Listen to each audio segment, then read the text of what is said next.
In this video, I wanted to expand a little bit on our knowledge of multiple bonds.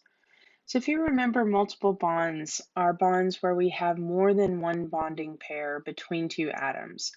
And in the covalent bonds, those are called double and triple covalent bonds. So let's look at how they work whenever we're talking about their formation using hybridized or unhybridized orbitals and their overlapping and creating those covalent bonds. First off, let's look at single bonds just to review. Single bonds are generated by overlapping of hybridized orbitals, and those create what we call sigma bonds. As you can see here, these are two hybridized orbitals from the carbon atom, and they overlap to create that single covalent bond. A double bond, like the one shown here in the C2H4 compound, is created by two things. First off, you have a sigma bond here, that the sigma bond is actually created through the sp2 hybridization of the atomic orbitals on each of the carbons, and they overlap, like you can see right here, to create that sigma bond. Now, to create the pi bond that you see here, that's going to occur. Remember, pi bonds are by the overlapping of p orbitals, not end to end, but to their sides.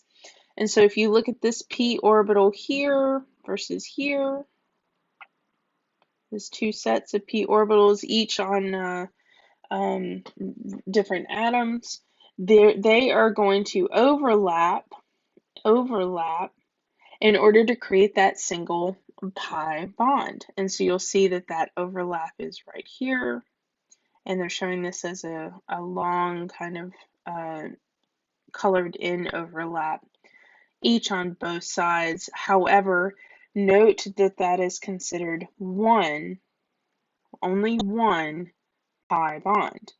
Now, because of the orientation in which the sp2 hybridization molecule is at, and if you'll look at this, this is this orientation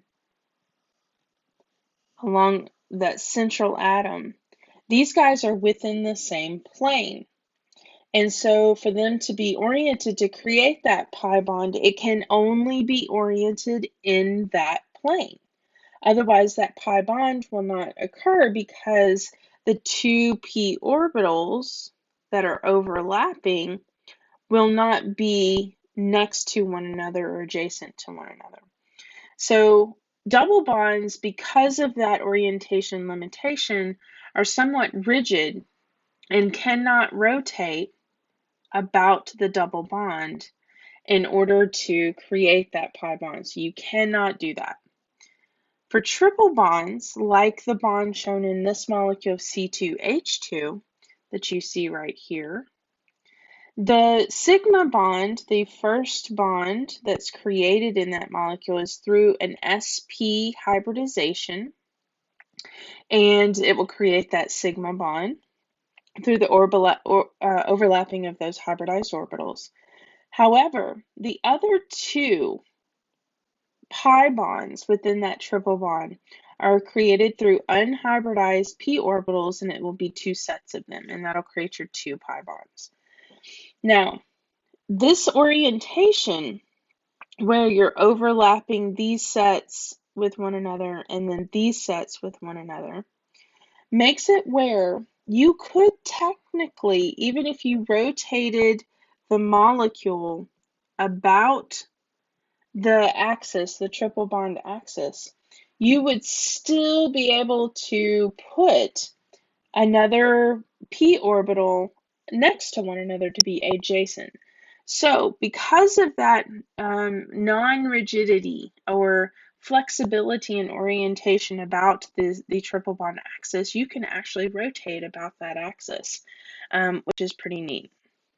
So again, remember, Double bonds and triple bonds make those additional pi bonds, but they don't use hybridized orbitals to do that. And the double bond is somewhat rigid due to its orientation limitations, and the triple bond is not so limited on that function. So this has been multiple bonds.